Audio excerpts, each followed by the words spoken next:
बिस्मिल्लाहिर्रहमानिर्रहीम। अस्सलाम वालेकुम डियर स्टूडेंट्स, मैं हूं आपका बायोलॉजी टीचर असद सुल्तान। आज हम चैप्टर नंबर 1 नाइन्थ क्लास के बायोलॉजी को स्टडी करने लगे हैं। इसमें हम देखेंगे कि जो बायोलॉजी है वो क्या है, कहाँ से ये डिराइव हुई है, कहाँ से अखज़ की गई है, तो उसके बाद उसकी शाखें क्या हैं, उनके अंदर जो है वो मुसलमान साइंसदानों का क्या किरदार है, बायोलॉजी से मुंसलिक शोबे कौन कौन से हैं, बायोलॉजी के स्टडी करने के बाद उसके बाद कौन कौन से शोबों को इख्तियार किया जा सकता है, बायोलॉजी के अंदर साइंस के दूसरे अलूम का क्या ताल्लुक है। उसके बाद हम लेवल्स ऑफ ऑर्गेनाइजेशंस, निज़ाम तंजीम के दर्जात, दुनिया में सबसे छोटे दर्जे से लेकर सबसे बड़े दर्जे तक जो है वो मूव करेंगे और देखेंगे सेल्स क्या होते हैं, सेल्स कितनी तरह से मिलकर जानदार बनाते हैं। तो फर्स्ट हमारे पास है साइंस। साइंस क्या है? साइंस वो इल्म है जिसमें फितरत के असूलों को समझने के लिए मुशाहदात और तजर्बात किए जाते हैं और इनसे मंतकी नताइज अखज़ किए जाते हैं। तो साइंस जो है कोई भी चीज़ जो फितरत के असूलों को समझने के लिए, नेचर के असूलों को समझने के लिए मुशाहदात और तजर्बात के ज़रिए हासिल हो, जो भी इल्म हमें हासिल होता है वो साइंस होता है। एक कोई भी चीज़ बगैर किसी ऑब्जर्वेशन, बगैर मुशाहदा किए, बगैर तजर्बात किए साइंस का इल्म नहीं बन सकती। ठीक है, तो जैसे नॉर्मली मुशाहदा क्या होता है? मुशाहदा होता है किसी भी चीज़ को ऑब्जर्व करना। नॉर्मली हम अपनी रूटीन लैंग्वेज में भी एक वर्ड यूज़ करते हैं कि मैं उसको बहुत देर से ऑब्जर्व कर रहा हूँ या मैंने उसको ऑब्जर्व किया है, वो ऐसा है या वो ऐसा है। तो ऑब्जर्व का मतलब है किसी चीज़ को ऑब्जर्व करना, मुशाहदा करना, लाइक अपने फाइव सेंसेस की मदद से उस चीज़ को परखना। ठीक है, फाइव सेंसेस। ठीक, अल्लाह ताला ने इंसान को 5 हिस्सों से नवाजा है। ठीक है, जिसे हम सेंस कहते हैं। देखने की हिस्स, सुनने की हिस्स, चखने की हिस्स, सूंघने की हिस्स और महसूस करने की हिस्स। तो ये 5 सेंसेस जो हैं वो मौजूद होती हैं, इनसे हम मुशाहदात करते हैं। फिर उसके बाद तजर्बात करते हैं और उन मुशाहदात और तजर्बात से जो हमें मंतकी नताइज मिलते हैं उनको फिर हम इस्तेमाल करते हैं फितरत को समझने के लिए। तो इसे हम कहते हैं साइंस। साइंसी इल्म तमाम इंसानियत का एक मुश्तरका असासा है। डॉक्टर अब्दुल सलाम एक ग्रेट इस्लामिक साइंटिस्ट थे। उन्होंने कहा कि जो साइंसी इल्म है वो तमाम इंसानियत का, तमाम लोगों के लिए मुश्तरका कॉमन असासा है। असासा कहते हैं हेरिटेज, यानी जो चीज़ वरासत में मिलती है या नस्ल दर नस्ल चलती है उसको हम असासा कहते हैं। तो साइंस जो है, साइंसी इल्म सिर्फ साइंसदानों के लिए नहीं है बल्कि ये तमाम इंसानियत के लिए है, आम व ख़ास तमाम लोगों के लिए है और ये उनका असासा है। यानी ये आने वाली नस्लों के लिए भी है। सिर्फ यही नहीं कि जो मौजूदा नस्ल है वही इसको इस्तेमाल कर सकती है, वही इससे फ़ायदा उठा सकती है, बल्कि ये आने वाली नस्लों के लिए भी यही इल्म जो है वो मुश्तरका है। साइंस की शाखें, फिज़िक्स, केमिस्ट्री और बायोलॉजी, इनके अलावा साइंस की और बहुत सारी शाखें हैं। तो नॉर्मली जो 9th क्लास का स्टूडेंट है वो इनको स्टडी करता है साइंस की जगह। तो जब आप छोटी क्लासेस के अंदर होते हैं, लाइक आप 5 क्लास में हैं, 6 में हैं, 7 में हैं, 8 हैं या उससे भी नीचे वाली क्लासेस हैं, तो उसमें आप एक सब्जेक्ट पढ़ते हैं जिनको हम जनरल साइंस कहते हैं। तो वो साइंस जो है वो जनरल होती है, उसमें चंद चैप्टर्स फिजिक्स के, चंद केमिस्ट्री के, चंद बायोलॉजी से मुंसलिक होते हैं।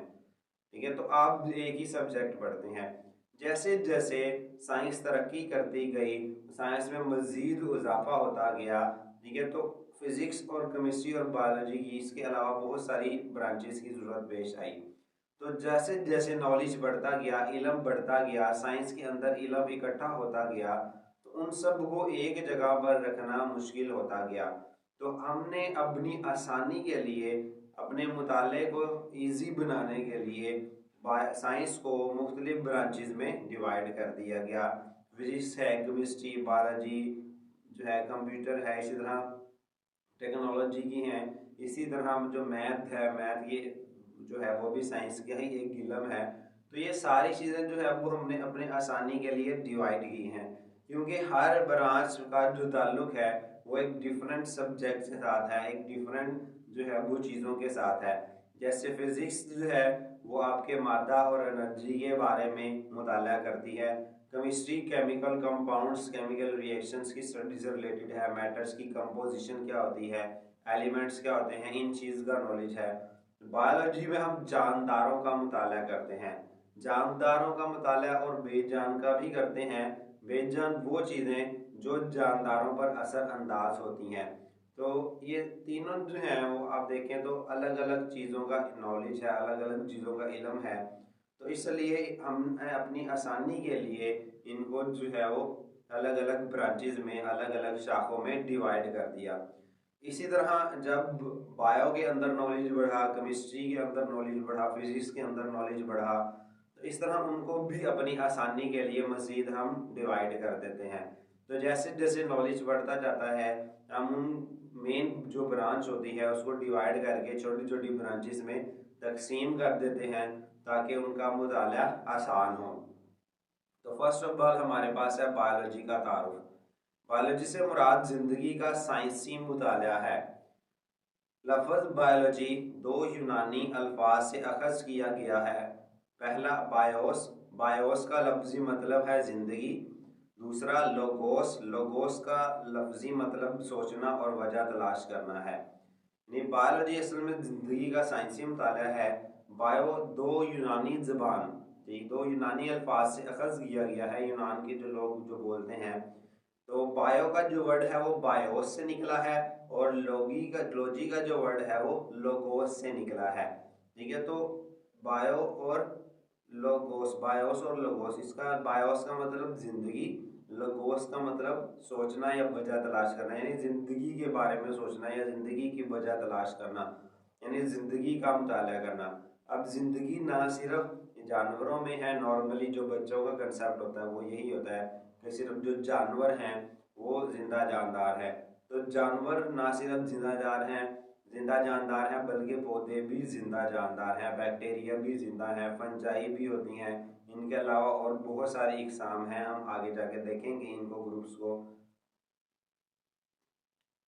नेक्स्ट हमारे पास आता है बायोलॉजी की डिवीजन्स। बायोलॉजी की तीन बड़ी डिवीजन्स हैं, जोलॉजी, बॉटनी और माइक्रोबायोलॉजी। अब what is the difference between division and branches? Divisions और ब्रांचेस में क्या फ़र्क है? डिवीजन कहते हैं मेन ब्रांचेस को, बड़ी ब्रांचेस जो हैं उनको हम डिवीजन्स कहा कहते हैं। और फिर इन्हीं की आगे और मज़ीद जो है वो ब्रांचेस निकलती हैं, उसको हम नाम देते हैं शाखों का या ब्रांचेस का। तो डिवीजन्स असल में मेन ब्रांचेस होती हैं, ठीक है, और जो ब्रांचेस होती हैं वो आगे इन डिवीजन्स की ब्रांचेस होती हैं। तो जोलॉजी, बॉटनी और माइक्रोबायोलॉजी। सबसे पहले है जोलॉजी। बायोलॉजी की इस डिवीजन में जानवरों के मुतालिक साइंसी इल्म हासिल किया जाता है। ठीक है, तो इसमें हम सिर्फ जानवरों को स्टडी करते हैं, जितने भी एनिमल्स हैं वो जानदार जो अपनी खुराक खुद तैयार नहीं कर पाते, वो एनिमल्स होते हैं, हेट्रोट्रोफ होते हैं। तो बायोलॉजी जो है उसकी इस डिवीजन के अंदर हम जानवरों की स्टडी करते हैं। सेकंड है बॉटनी। बायोलॉजी की इस डिवीजन का ताल्लुक पौधों के साइंसी मुताले से है। इसमें जो है वो पौधों का मुताला किया जाता है। और नंबर 3 हमारे पास है माइक्रोबायोलॉजी। माइक्रो का वर्ड याद रखिएगा, माइक्रो से मुराद है वो चीज़ें जो हमें आम आंख से नज़र नहीं आती और हमें माइक्रोस्कोप की मदद से देखना पड़ता है। तो माइक्रो का मतलब होता है छोटा, और इसके ऑपोजिट एक वर्ड यूज़ करते हैं जिसको हम कहते हैं मैक्रो। तो इस डिवीजन का ताल्लुक माइक्रो ऑर्गेनिज्म मसलन बैक्टीरिया वगैरह के साइंसी मुताले से है। इसमें हम जो जानदार हमें आम आंख से नज़र नहीं आते उनका मुताला करते हैं with the help of microscope, microscope की मदद से। उसके बाद अब ये थी हमारी तीन डिवीजन यानी main branches, zoology, botany, microbiology. अब इनकी मज़ीद, इन तीनों की मज़ीद ब्रांचेस आती हैं, उन्हें हम शाखें कहते हैं। तो अब जो है वो हमारे पास है शाखें। सबसे पहले है मॉर्फोलॉजी। इस शाख का ताल्लुक जानदारों की बनावट और साख्तों के मुताले से है। अब इसमें हम जानदारों की बनावट का मुताला करते हैं और साख्तों का। साख्त कौन सी? जो एक्सटर्नल होती हैं, बैरूनी। यानी कोई चीज़ कैसी बनी है, कैसी नज़र आ रही है, उसको बगैर कुछ किए जो चीज़ हम ऑब्जर्व कर रहे होते हैं, हमें नज़र आ रही होती है, उसको मॉर्फोलॉजी कहते हैं।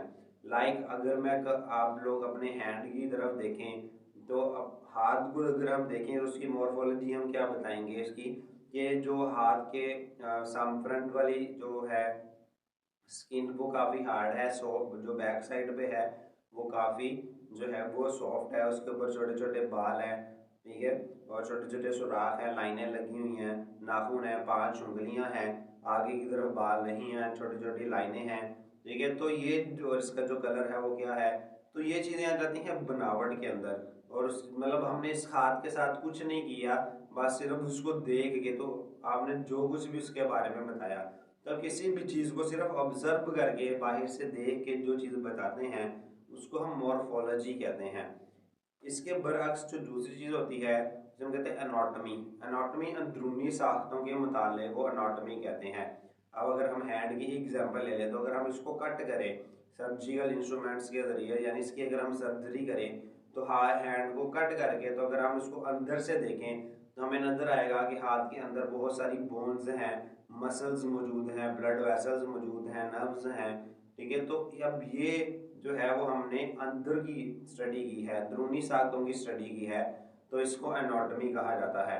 तो फिश के केस में भी अगर हम देखें तो फिश की डायग्राम बनी है, तो इसमें हम अगर बगैर कुछ उसको कट किए उसके अंदर देखे, हम बाहर से उसको बताएं कि ये इसके फिन्स हैं, जो छोटे छोटे पर होते हैं, ये भी फिन्स हैं, ठीक है। उसके ऊपर जो है वो स्केल्स होते हैं, जो जिस लाइनें लगी होती हैं जो स्किन की तरह, तो ये इनके स्केल होते हैं।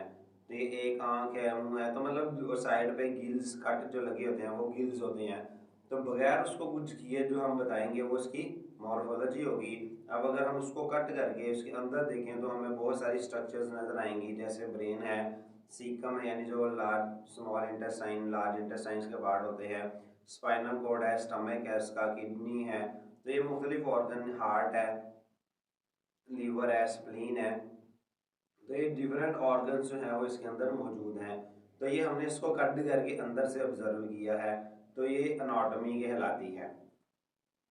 तीसरा है हिस्टोलॉजी। जानदारों के टिश्यू का माइक्रोस्कोप की मदद से मुताला करना हिस्टोलॉजी कहलाता है, ठीक है। जानदारों के टिश्यूज का माइक्रोस्कोप की मदद से मुताला करना हिस्टोलॉजी कहलाता है। टिश्यू क्या होता है, ठीक। अब टिश्यू कहते हैं सेल्स का ग्रुप। सेल क्या होते हैं हम अगली ब्रांच में देखते हैं। तो सेल्स जब आपस में मिलते हैं टिश्यूज बनाते हैं, और टिश्यूज जो है वो हमें आम आंख से नज़र नहीं आते, तो हमें माइक्रोस्कोप इस्तेमाल करना पड़ती है। तो माइक्रोस्कोप की मदद से मुताला करना, ठीक है, वो हिस्टोलॉजी कहलाता है। नेक्स्ट हमारे पास है सेल बायोलॉजी। सबसे पहले हमें पता होना चाहिए सेल होता क्या है। किसी भी बिल्डिंग के अंदर, जैसे लाइक कोई बिल्डिंग है, एक रूम है, तो उस पूरी बिल्डिंग का जो स्मॉल यूनिट है, वो बिल्डिंग एक साथ नहीं बनी, वो एकदम एक इतनी बड़ी बिल्डिंग जो है वो नहीं बनाई गई, बल्कि छोटे छोटे यूनिट्स, यानी जो छोटी छोटी ईंटें हैं, ब्रिक्स जिसको हम कहते हैं, उनको जोड़कर आपस में दीवारें बनी, दीवारों से फिर जो है वो कमरे बने, कमरों से फिर आगे जो है वो पूरी एक बिल्डिंग तैयार हुई, ठीक है। तो यानी उस पूरी बिल्डिंग का जो एक यूनिट है, सबसे छोटा यूनिट जिससे वो पूरी बिल्डिंग मिलकर बनी है, वो एक ईंट है। तो इसी तरह जितने भी जानदार हैं, चाहे वो एनिमल्स हैं, प्लांट्स हैं, या दूसरे ऑर्गेनिज्म हैं, उनकी बॉडी भी स्मॉल यूनिट्स के साथ मिलकर बनती है, जिसको हम सेल कहते हैं। तो अगर हमारी पूरी बॉडी एक बिल्डिंग है, तो हमारे जिस्म की जो ईंटें हैं वो सेल कहलाएंगी। ये तो आप साइड पर डायग्राम में देखें तो ये एक सेल है, उसको हम आगे चैप्टर नंबर 4 में डिटेल से स्टडी करेंगे। तो ये एक सेल है, ठीक है। तो इसमें आगे मुख्तलिफ सेल के अंदर भी बहुत सारी चीज़ें पाई जाती हैं जो सेल से छोटी साख्तें होती हैं, तो उनको हम कहते हैं ऑर्गेनेलिस, ठीक है। तो ये एक मुकम्मल सेल है। इस सेल के अंदर ये जो आपको चीज़ें नज़र आ रही हैं, lysosomes, vesicles, mitochondria, smooth endoplasmic reticulum, rough endoplasmic reticulum, cytoplasm, cytoskeleton, ये सारी की सारी जो चीज़ें हैं, ये इनको हम ऑर्गेनेलिस कहते हैं, जो सेल से छोटी होती हैं और सेल के अंदर पाई जाती हैं। तो सेल किसी भी जानदार का सबसे छोटा यूनिट होता है जो जिंदगी रखता है। तो सेल और सेल में पाए जाने वाले ऑर्गेनेलिस की साख्तों और अफ़आल के मुताले को सेल बायोलॉजी जो है वो कहलाता है।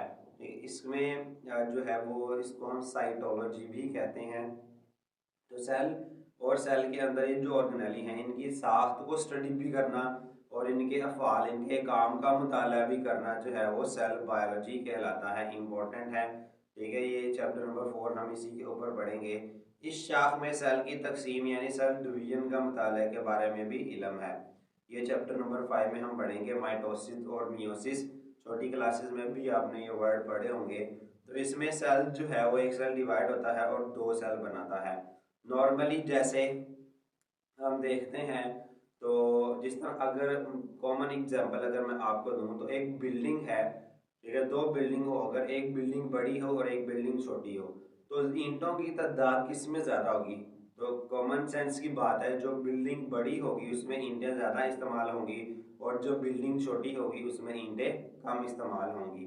तो इसी तरह जब एक बच्चा छोटा है तो उसका जिस्म छोटा है, उसमें सेल्स की तादाद कम होगी, और जब भी एक बच्चा बड़ा हो रहा है उसकी ग्रोथ हो रही है तो उसमें सेल्स की तादाद बढ़ती जाएगी। अब वो सेल्स कहाँ से आते हैं? वो सेल्स जो पहले से उसकी बॉडी में सेल्स मौजूद हैं उसके तकसीम के नतीजे में आते हैं।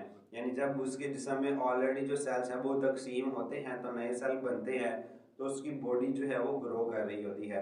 तो इस तरह जो है वो सेल डिवाइड भी करते हैं। इसको चैप्टर नंबर 5 में डिस्कस करेंगे। नेक्स्ट हमारे पास है फिजियोलॉजी। इस शाख में जानदारों के जिस्म में सर अंजाम दिए जाने वाले अफ़आल के बारे में इल्म हासिल किया जाता है। यानी जिस्म के जो मुख्तलिफ हिस्से हैं उसके अफ़आल के बारे, उनके काम के बारे में जो है वो मुताले को फिजियोलॉजी कहते हैं। जैसे कान सुनने के काम आता है, आँख देखने के काम आती है, दिल खून को पंप करता है, टांगें चलने के काम आती हैं, नाक सूंघने के काम आता है, ज़बान चखने के काम आती है। ठीक है, तो ये सारे जो हमारे ऑर्गन्स हैं और जो मैदा है वो खुराक को डाइजेस्ट करता है। ठीक है, तो इसी तरह हमारी जिस्म के जितने भी ऑर्गन हैं वो किस तरह काम कर रहे हैं तो उन काम करने के मुताले को हम फिजियोलॉजी कहते हैं। जेनेटिक्स, जीन्स का मुताला और विरासत में इनके किरदार का इल्म जेनेटिक्स कहलाता है। जीन्स क्या होते हैं? डीएनए के असल में ये छोटे छोटे सेगमेंट्स होते हैं, वो छोटे छोटे पार्ट्स होते हैं जिनमें प्रोटीन बनाने की इंफॉर्मेशन मौजूद होती है। इनको आप हायर क्लासेस में पढ़ेंगे, 10th क्लास में पढ़ेंगे। जीन्स असल में डीएनए विरासती मादा है जो किसी भी जानदार की सारी खसूसियात को कंट्रोल करता है। ठीक है, हमारे सेल्स के अंदर जो डीएनए होता है वो सेल के तमाम कामों को कंट्रोल करता है, और हम चूंकि सेल से ही मिलकर बने हैं तो इसलिए हमारा जो है वो कंट्रोल जो है वो सारा डीएनए के हैंड में होता है। तो असल में डीएनए जो है वो जीन्स से मिलकर बनता है। जीन्स डीएनए के वो पार्ट होते हैं जिनमें एक ख़ास काम के लिए एक इंफॉर्मेशन छुपी होती है। और खसूसियात का विरासत क्या होती है? विरासत से मुराद खसूसियात का एक नस्ल से दूसरी नस्ल में मुंतकिल होना है। यानी जब वालिदैन से खसूसियात बच्चों में मुंतकिल होती हैं, जब बच्चे पैदा होते हैं तो उनकी खसूसियात कुछ मदर पे होती हैं कुछ फादर पे होती हैं। तो वालिदैन से बच्चों में खसूसियात का मुंतकिल होना वो विरासत कहलाता है, और इसको भी जीन्स कंट्रोल करते हैं, यानी डीएनए कंट्रोल करता है। तो जीन्स और विरासत में जीन्स के किरदार का मुताला कि किस तरह जो जीन्स हैं वो विरासत में अपना किरदार अदा करते हैं, किस तरह खसूसियात को अगली नस्ल में मुंतकिल करते हैं, इस इल्म को जेनेटिक्स कहा जाता है। नेक्स्ट है एम्ब्रियोलॉजी। एम्ब्रियोलॉजी से एक मुकम्मल जानदार बनने के अमल यानी डेवलपमेंट का मुताला है। एम्ब्रियो से, एम्ब्रियो क्या होता है? जो इमेच्योर ऑर्गेनिज्म होता है, यानी वो जानदार जो माँ के पेट के अंदर मौजूद होता है उसको हम एम्ब्रियो कहते हैं। ठीक है, तो एम्ब्रियो जो है उससे लेकर एक मुकम्मल जानदार बनने के अमल यानी एक पूरा बच्चा पैदा होने या बनने तक का जो अमल है उस अमल को हम डेवलपमेंट कहते हैं। ठीक, अगर आप डायग्राम में देखें तो बच्चा जो है वो 9 हफ्ते में फीटल स्टेज जो है वो स्टार्ट हो जाती है। ठीक है, फीटस क्या होता है? एम्ब्रियो का होता है तो जब मेल और फीमेल के गेमीट्स आपस में मिलते हैं तो एक सेल बनता है, सिर्फ एक सेल, जिसको हम आम आंख से देख भी नहीं सकते। उस एक सेल को हम कहते हैं जाइगोट। उस एक सेल से जो है वो आगे एक जो है वो बच्चे की स्ट्रक्चर बनती है, तकरीबन अगर आप डायग्राम में देखें इस तरह की। इसे जो है तो ये बनने तक की जो स्टेज होती है उसको हम एम्ब्रियो कहते हैं। फिर 9 हफ्तों से 9 वीक्स 9वें हफ्ते से यानी तीसरे मंथ के स्टार्ट से फीटल स्टेज स्टार्ट हो जाती है, फिर हम उसको फीटस कहते हैं। फिर उसके बाद जो है उसके अंदर सेक्स ऑर्गन बनते हैं, यानी वो मेल होगा या फीमेल होगा। फिंगर्स और हाथों और पाँव की उंगलियां बनती हैं। 20 हफ्तों में वो सुनने लग जाता है बच्चा। 24 हफ्तों में उसके लंग्स फेफड़े डेवलप करते हैं। 28 हफ्तों में उसका दिमाग काम करता है, ठीक है। उसके बाद 32 हफ्तों में उसकी हड्डियां बनती हैं और 36 हफ्तों के अंदर उसके जो है वो मसल्स बनते हैं और 40 हफ्तों तक यानी 9 माह के अंदर उसकी डेवलपमेंट कंप्लीट हो जाती है। तो इस प्रोसेस को हम नाम देते हैं डेवलपमेंट, और डेवलपमेंट के मुताले को हम एम्ब्रियोलॉजी कहते हैं। टैक्सोनॉमी क्या होता है? ये जानदारों के साइंसी नाम रखने और इनकी ग्रुप्स और छोटे ग्रुप्स में ग्रोहबंदी यानी क्लासिफिकेशन का इल्म है। जानदारों का साइंसी नाम रखना, अब हर जानदार का एक तो कॉमन नाम होता है, तो ये साइंसी नाम अलग होता है। जैसे इंसान का साइंसी नाम है होमो सैपियंस, मटर का साइंसी नाम है पाइजम सैटिवम, ठीक है। इसी तरह जो आलू है उसको हम सोलानम ट्यूबरोसम कहते हैं। तो प्याज है उसको एलियम सीपा कहते हैं। इसी तरह जो नॉर्मली घरों में हमें कौवे नजर आते हैं उसको हम कॉर्वस स्प्लेंडेंस कहते हैं। तो हर जानदार का एक साइंसी नाम जरूर होता है। उस तो वो नाम देना और उनको ग्रुप्स और छोटे ग्रुप्स में ग्रुप बंदी करना, ठीक है। तो उसे हम क्लासिफिकेशन कहते हैं, ठीक है। और उसकी स्टडी को टेक्सोनोमी कहते हैं। चैप्टर नंबर 3 हमारा इसी के ऊपर होगा कि हम जानदारों को डिवाइड क्यों करते हैं, उनकी ज़रूरत क्यों पेश आती है और उसका फ़ायदा क्या होता है। इस चीज़ को हम स्टडी करेंगे चैप्टर। उसके बाद जो है नेक्स्ट 9 है फॉसिल्स के मुताले को पेलियोंटोलॉजी कहा जाता है। फॉसिल्स क्या होते हैं? फॉसिल्स से मुराद नापैद हो चुके जानदारों की बाकियात हैं, यानी जो नापैद से मुराद है वो जानदार जो दुनिया से टोटली ख़त्म हो गए हैं या किसी एक ख़ास इलाके से मुकम्मल तौर पर ख़त्म हो जाएं, उन्हें नापैद एक्सटिंक्ट कहा जाता है, जिसकी बहुत कॉमन एग्जांपल है डायनासोर्स। अब साइंस कहती है कि डायनासोर्स का वजूद इंसानों के वजूद से पहले था, यानी इंसान उस वक्त दुनिया में थे ही नहीं जब डायनासोर्स हुआ करते थे। तो जब इंसानों से पहले डायनासोर्स थे, यानी इंसान के पैदा होने से पहले ही डायनासोर्स खत्म हो गए थे, तो इंसानों को कैसे पता चला कि डायनासोर्स हमसे पहले थे? उसकी वजह हमें हड्डियों के ढांचे मिले हैं मट्टी के अंदर, या उनके जो है वो प्रिंट्स, उनके नक्शे मिले हैं, जिससे हमें पता चलता है कि हमसे पहले इस तरह के जानदार भी मौजूद थे। अब जो जानदार ख़त्म हो चुके होते हैं उसकी जो बाकियात बची कुची चीज़ें होती हैं, चाहे वो हड्डी हो, चाहे उसका कोई प्रिंट ही क्यों ना हो, यानी उसका जो है वो कोई नक्श छप जाए, तो उसको भी फॉसिल्स कहते हैं। तो फॉसिल्स के मुताले को पेलियोंटोलॉजी कहा जाता है। उसके बाद एनवायरमेंटल बायोलॉजी, जानदारों और उनके माहौल के दरमियान बाहमी अमल का मुताला माहौलियाती यानी एनवायरमेंटल बायोलॉजी कहलाता है। इसको हम इकोलॉजी भी कहते हैं कि किस तरह जानदार माहौल पर या माहौल जानदारों पर असर अंदाज होता है, इसके मुताले को एनवायरमेंटल बायोलॉजी कहा जाता है। सोशियो बायोलॉजी, ये शाख इन जानवरों के माशरती रवैयों से मुतल्लिक है जो माशरे यानी सोसाइटीज़ बनाकर रहते हैं, ठीक है। यानी जो जानदार आपस में सोसाइटी बनाकर रहते हैं, माशरा बनाकर रहते हैं, और वो आपस में किस तरह एक दूसरे के साथ बिहेव करते हैं, उस स्टडी को हम सोशियो बायोलॉजी के, वो आपस में उनका रवैया कैसा है, उसको हम सोशियो बायोलॉजी कहते हैं। पैरासाइटोलॉजी, पैरासाइट्स का मुताले को पैरासाइटोलॉजी कहते हैं। अब पैरासाइट्स के स्टडी को पैरासाइटोलॉजी कहते हैं। पैरासाइट्स क्या होते हैं? पैरासाइट्स ऐसे जानदार हैं जो दूसरे जानदारों यानी मेज़बानों यानी होस्ट से खुराक और रहने की जगह लेते हैं और बदले में इनको नुकसान पहुंचाते हैं। यानी पैरासाइट जो है वो जानदार हैं जो कि अगर आप डायग्राम देखें, जुएं जो हैं तो ये दूसरे जानदारों से रहने की जगह और खुराक लेते हैं। यानी जुएं हमारे सिर में रहती हैं तो सर के अंदर वो रहती भी हैं और बदले में खून भी चूसती हैं, तो अपनी खुराक भी लेती हैं, रहने की जगह भी लेती हैं, बदले में नुकसान पहुंचाती हैं। इनको हम पैरासाइट्स कहते हैं, ठीक है। और पैरासाइट्स के मुताले को हम पैरासाइटोलॉजी कहते हैं।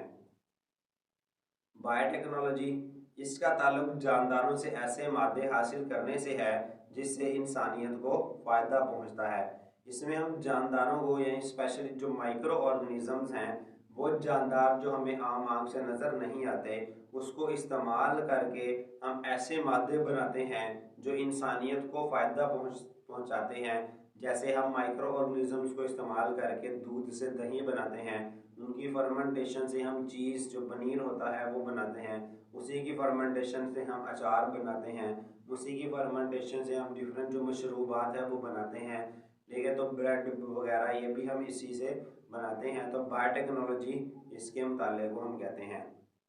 बॉक्स में इंफॉर्मेशन है बायोलॉजिकल इश्यूज कि आज के दौर में जो मसाइल हैं वो कौन कौन से हैं बड़े जो बायोलॉजी को यानी जानदारों को अफेक्ट कर रहे हैं।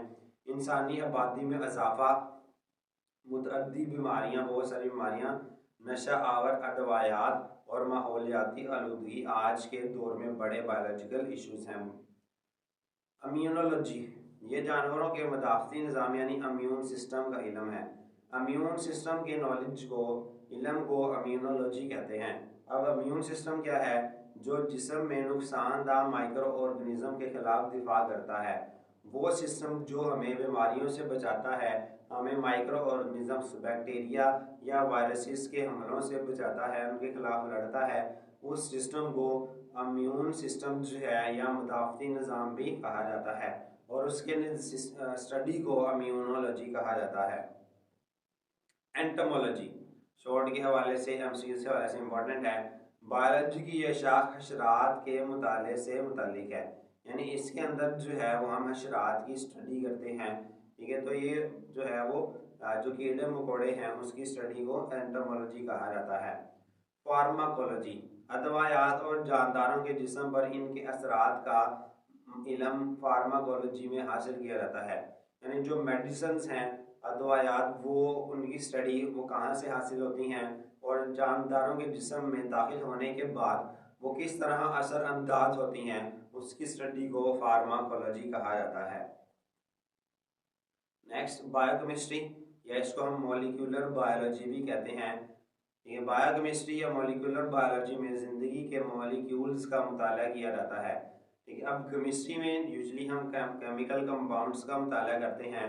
अब वो मॉलिक्यूल्स, वो कंपाउंड्स जो ज़िंदगी बनाते हैं यानी जो जानदारों में पाए जाते हैं, उसकी स्टडी को हम बायोकेमिस्ट्री या मॉलिक्यूलर बायोलॉजी कहते हैं। मसलन carbohydrates, protein, lipids, nucleic acid, पानी, तो ये सारे जानदारों का जिस्म बनाते हैं, जानदारों के जिस्म में पाए जाते हैं, तो इसकी स्टडी को हम बायोकेमिस्ट्री या मॉलिक्यूलर बायोलॉजी भी कहते हैं।